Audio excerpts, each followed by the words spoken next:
And that's exactly how you make your first $100,000.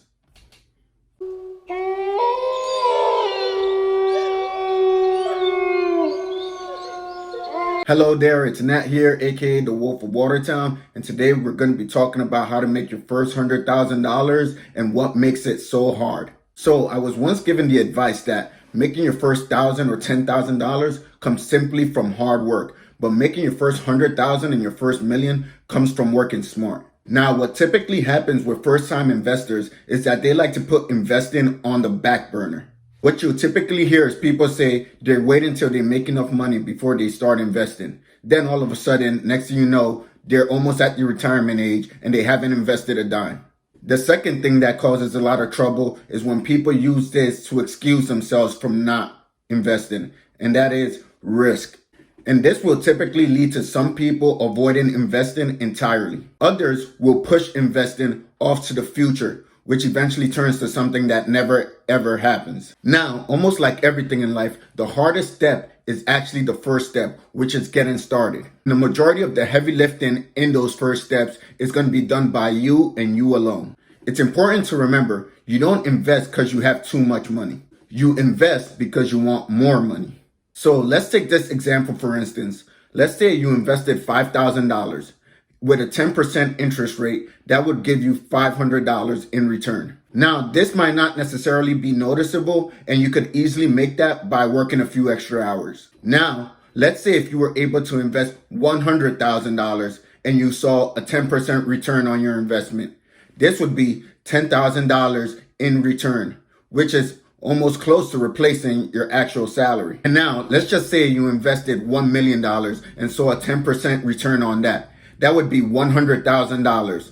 Not bad. So what discourages a lot of people is at first they don't have a lot of money going into their investments, so they're not seeing the large sum of return that they wish they would see. However, as you continue investing and seeing returns on those investments, your principal eventually grows larger as well, which leads to seeing a greater return on your investments throughout the duration of time. So first, one habit you need to establish is the habit of saving money. And this starts by creating a proper budget where you allocate a certain percentage of your paycheck each month strictly to investing or saving. Now, no matter how small your contribution is, eventually you'll be rewarded by seeing the interest on your investment. Even if it's a small amount, this will encourage the habit of saving money because as you continue to save, you'll see your interest gradually grow over time. Now, if you have little money saved, you might be a little discouraged because there are fewer things you can do in terms of investing. However, you can't let the outside noise distract you from your path.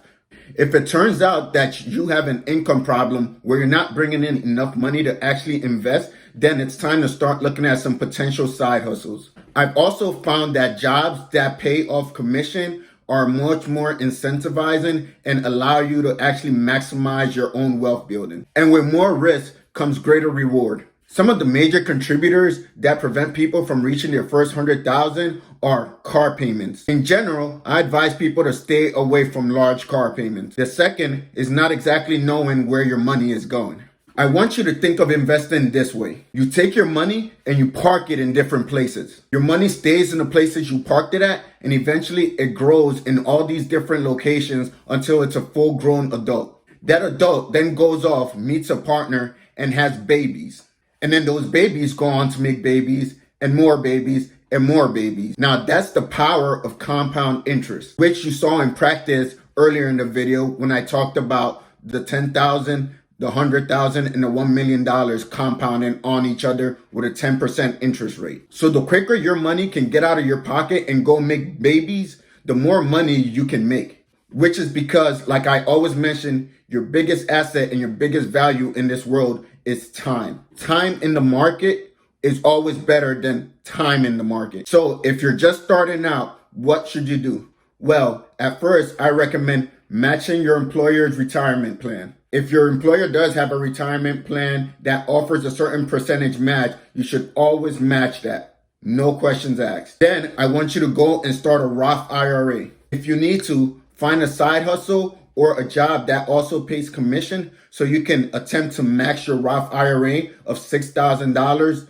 each year. That's just $500 a month in order to max out your Roth IRA for a year. And once you have those two systems in the pipeline working for you, you're already on great pace to making your first 100,000. But you also really need to sit down and make a plan, because none of this just happens by accident. So first off, make a decision on what you want and actually make a plan. Most important to this is actually being very specific about what you want. General and broad ideas and plans usually never work. You want to set a date for when you'll achieve this goal. This allows you to have a backstop, and then you're more motivated because you're on the clock and time is crunching. Then you need to ask yourself what you're going to do in order to achieve this goal, or better yet, what you're going to give up and sacrifice in order to make this goal a reality. With this, I want you to think, how can I solve a problem? How can I deliver a good? Or what am I good at that others would find valuable? And the last step is to actually do the math. You need to break down your goals into actionable steps. So you need to take your end goal of $100,000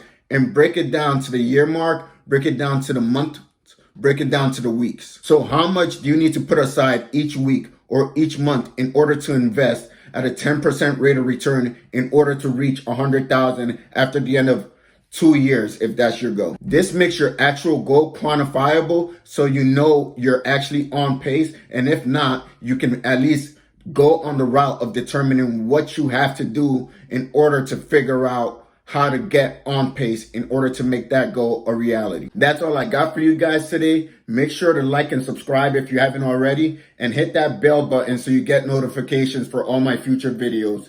See you next time.